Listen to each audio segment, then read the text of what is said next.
Ian expected to be a hurricane. We have activated the Florida National Guard. When it makes landfall in Florida, Cubans head to the polls to vote on same-sex marriage.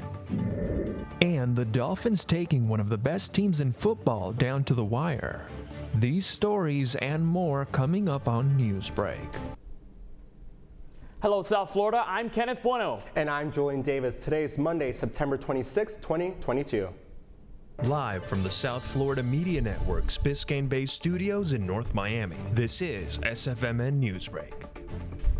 As of this morning's 5 a.m. advisory, Ian has strengthened into a hurricane. It is predicted to strengthen even further as it passes into the warm waters of the Gulf of Mexico. And as the network's Aquiles Barreto reports, the latest cone has it making landfall in Florida.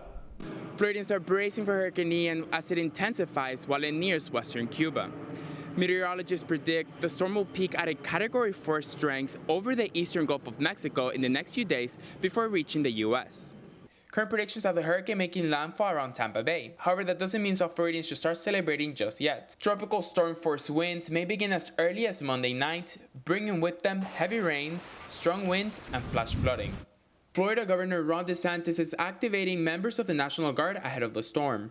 We have activated the Florida National Guard. They are activating 2,500 guardsmen at the moment, and if there is a need for more, then we could do more. Miami-Dade Mayor Daniela Levine issued a news release urging Floridians to remain vigilant and prepared.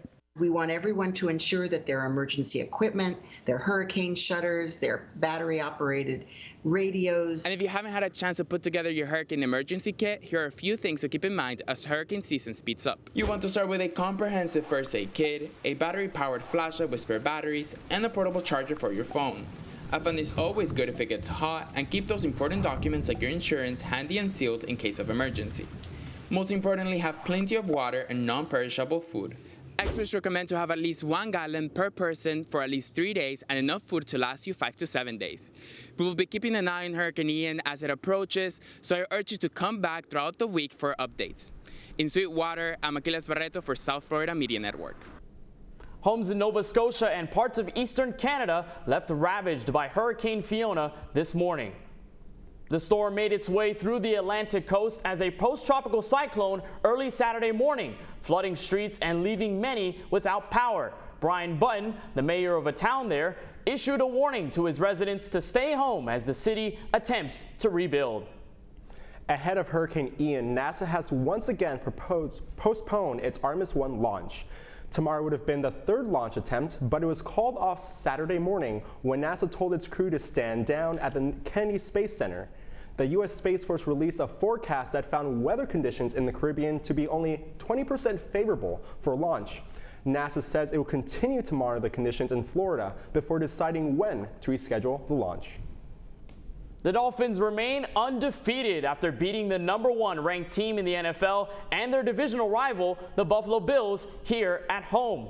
This nail-biting game had fans on both ends worried who would come out victorious for the divisional lead. The Bills had the lead throughout most of the game, with the Dolphins just barely trailing behind. Then, the Dolphins capitalized on a Bills turnover with a touchdown for the lead in the fourth quarter. Well, this is why we don't worry about anything. We've had so many lessons these 3 weeks. But, who's going to win it for us? We are 3-0, which was not the goals that we set out, but it's all we can control right now. Okay, so let's get back to work tomorrow, but enjoy it tonight. This was a special one, fellas. They all said you couldn't, and you did. The final score was Dolphins 21, Bills 19. The Phils have an early week as they play the Bengals on Thursday night in Cincinnati. The Marlins completing a weekend sweep of the Washington Nationals, and as the network's Atlanta Key reports, the final game included a special recognition for FIU Panthers. Baseball season continues, and last Sunday the Marlins played against the Washington Nationals, but this game brought FIU Panthers to the stadium for FIU Day. Oh, I love it. Oh, we love it. I love that you guys do this. This is awesome. Yeah. We go to all the alumni things. Yeah, all the business alumni and education alumni events we go to. This past Sunday, FIU Panthers made their way into the Marlins' home to celebrate FIU Day. Students, faculty, and alumni repped their Panther pride with Marlins and Panther merch.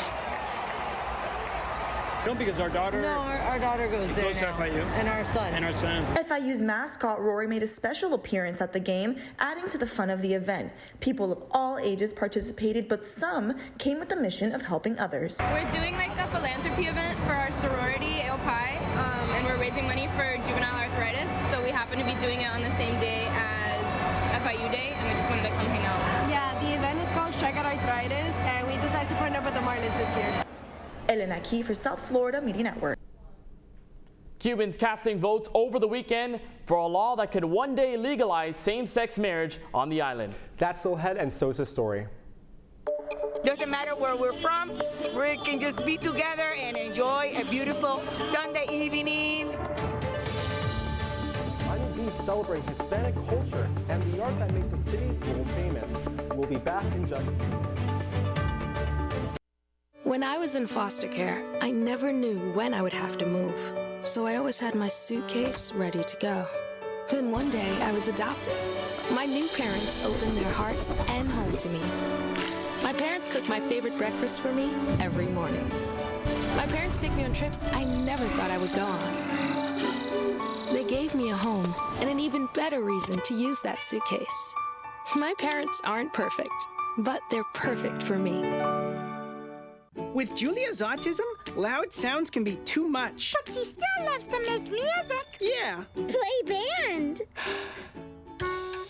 Early screening for autism can make a lifetime of difference. Find out more at screenforautism.org.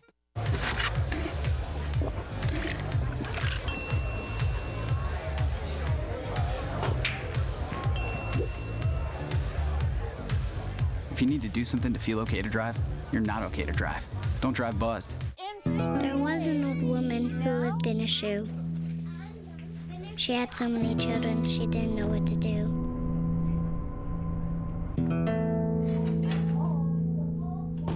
She gave them some broth without any bread and kissed them all soundly. Lights out. Good night. And put them to bed. Hunger is a story we can end.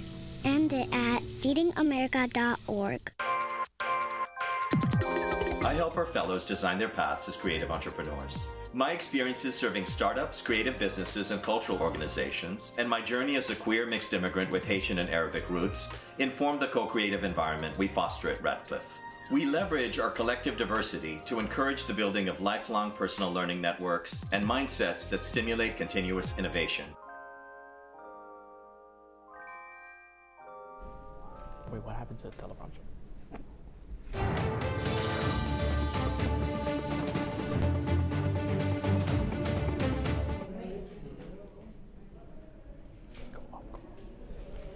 A new family code that could legalize same-sex marriage brings millions of Cuban people to the polls on the island.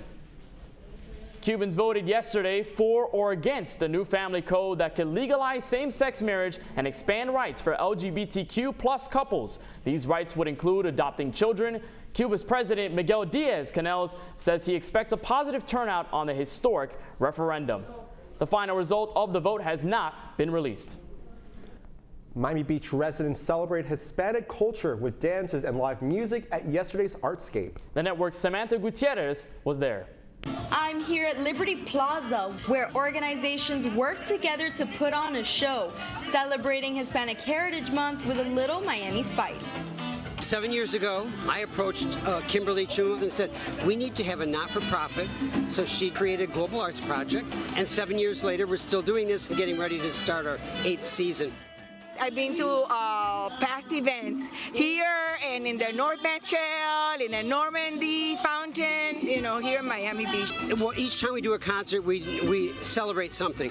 So this is Hispanic Heritage Month. In February, when we start next year, it'll be Black Heritage Month. Each month, we're representing something that America it celebrates. Artscape is hosted by Global Art Project, Collins Park Neighborhood Association, and the Bass Museum. However, for this event, the main attraction was the Timba Live Band, with lead singer Eileen Dalleras having this to say. We feel good, and more that it's an event that contributes to the city and the month. We really feel happy to be here in the heat of Miami. It doesn't matter where we're from, we can just be together and enjoy a beautiful Sunday evening. And also, you know, like when they have it on Saturday, any day, it's wonderful. I wish they could have it more often. The residents come out, they know about the concerts, they can't wait for them, and look, they're dancing, they're having a great time. This colorful event left locals singing and dancing even after the trumpets stopped playing. For South Florida Media Network, I'm Samantha Gutierrez. That's all the time we have for Newsbreak. I'm Julian Davis. And I'm Kenneth Bueno. Get more news anytime at sfmn.fiu.edu.